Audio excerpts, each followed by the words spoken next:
Donald Trump saw John McCain's deadly brain tumor as a twisted kind of personal validation, Michael Wolff's bombshell new book claims. The president saw poetic justice in one of his biggest foes contracting the disease which would kill him in August last year. But that wasn't enough for Trump, who grew angry that McCain, a war hero who survived being tortured in Vietnam, hung on for 13 months. After McCain died in August last year and his daughter Meghan sharply criticized the president, he became obsessed with her weight and gave her the cruel nickname Donut. The eye-popping anecdote is one of many supposed examples of the hateful comments made by Trump, claims Wolff, whose previous book was the best-selling Fire and Fury Inside the Trump White House. In the sequel, Siege, Trump Under Fire, he says that everyone in Trump's orbit was subjected to being mocked. Even his 12-year-old son Barron, who he grumbled was growing too tall. Trump allegedly called House Judiciary Committee Chairman Jerry Nadler a fat little Jew and said that federal prosecutors were like colon cancer. The president also supposedly claimed that nobody cares when his wife, First Lady Melania Trump, was suddenly taken to the hospital for what turned out to surgery for a kidney condition. The book has come under fire itself by critics who say that Wolff has not properly checked his facts. Washingtonian magazine's Andrew Beaujon said that Wolff has a contempt for the absolute basics of journalism because he did not go to his subjects for comment before publication. In the book, Wolff stated that he was trying to show, not tell, who Trump is, and that his unorthodox presidency requires a different way of writing. The author asserts he is trying to capture the emotional state of the president and to communicate the experience of what he is like. DailyMail.com obtained a copy of Siege ahead of its launch tomorrow, June 4, by publishers Henry Holt. Trump's most staggering criticism is leveled at the McCain family, with whom the president has had a long-running feud that began when he mocked McCain for being captured during the Vietnam War during the 2016 election. McCain became the senator that Trump hated the most when he voted against his repeal of Obamacare, sinking one of the president's main policy goals.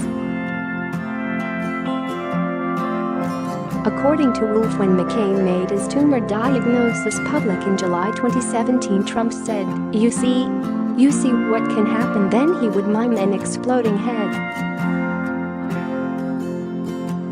As McCain's illness progressed, Trump moaned that he was not a good enough sport to quit his Senate seat and let one of his allies take it over.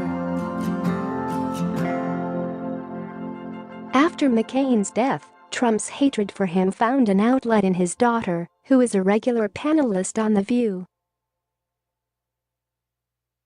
Trump said, "When she hears my name, she always looks like she's going to cry. Like her father. Very, very tough family. Woohoo, woohoo." Wolff claims that Trump's marriage is no more than a business arrangement for Melania's part. She lived a separate life, protecting Barron from the ill wind his father brought. When Melania was taken to Walter Reed Medical Center in May last year, there was no explanation for 24 hours, which sparked panic in the West Wing.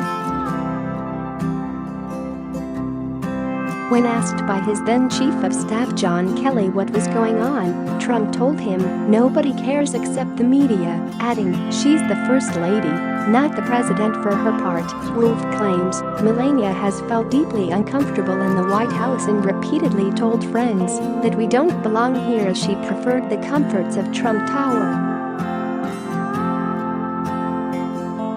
The author also says that Melania frequently spoke her native Slovenian around Barron as a way of keeping them apart from his father.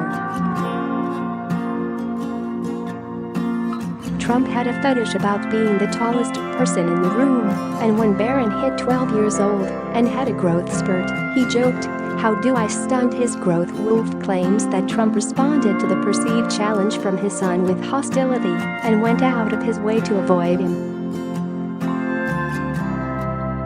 He wasn't the only Trump child to get such treatment. Don Jr. would be singled out for ridicule, and Trump would fail to acknowledge his son Eric when they were together, Wolff claims. Tiffany, Trump's daughter with Marla Maples, went unmentioned, but the president would always greet Ivanka, his favorite, with "Hey baby." Share this article. Share. Wolff writes that Trump would often insult the physical appearance of his opponents or use words that many would consider grossly offensive to describe everyday matters. Trump stayed in the White House over Christmas last year and said that the Secret Service agents patrolling the grounds were in blackface, which appeared to mean wearing ski masks. When his former personal lawyer Michael Cohen turned on him, Trump said that the Jews always flip.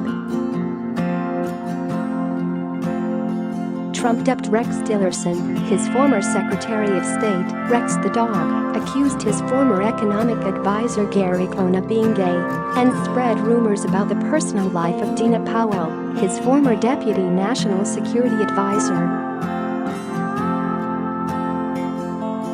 Wolff claims that Rudy Giuliani got the job of being Trump's lawyer by begging him and working for free. Once Giuliani was representing the president, his freewheeling TV appearances confused even the White House staff. After one of them, Trump mocked his crazy eyes and said that he looks like a mental patient, Wolff claims. According to the book, Trump considered another unlikely addition to his legal team Michael Avenatti, who represented ex-porn star Stormy Daniels, who sued the president over his hush money payment to her. Trump wanted a lawyer to be a killer, and Trump thought that Avenatti, who considered running for the presidency against Trump, was a star who looked the part.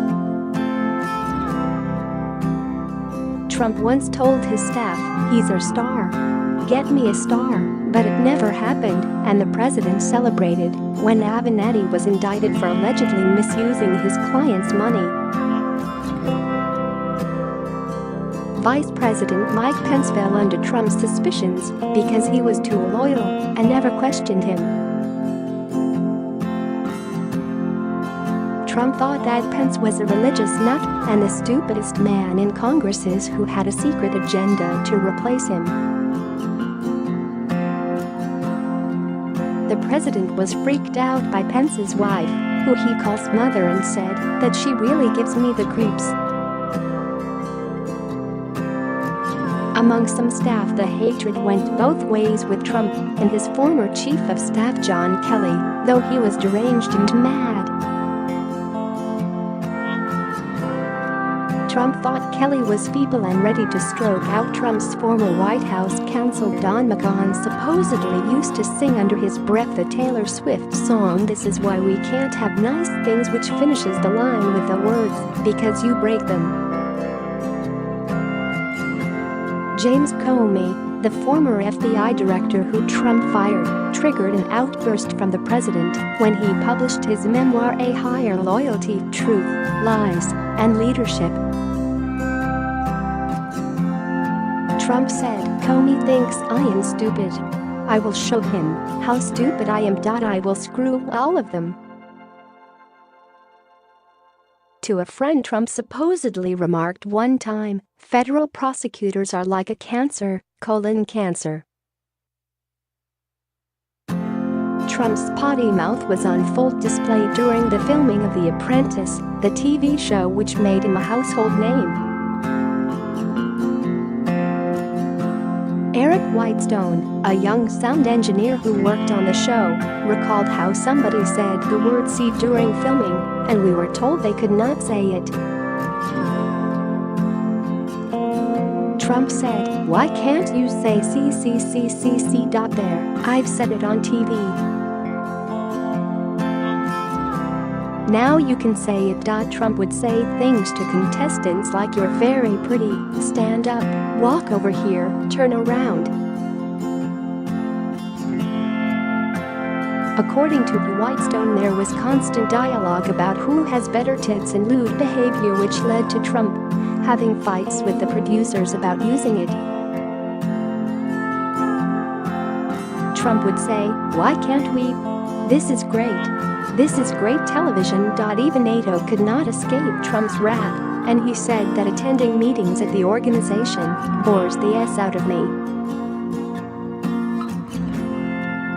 Trump said the only reason he pretended to be interested is that photographers wanted a picture of him falling asleep in my soup.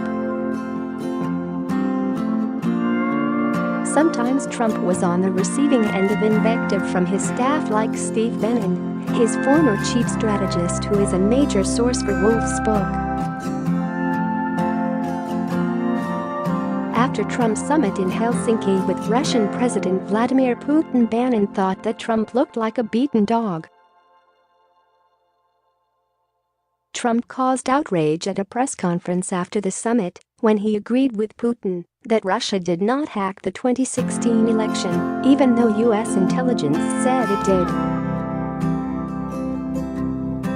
According to Bannon, on Air Force One on the way home, as the scale of his blunder became apparent, Trump retreated.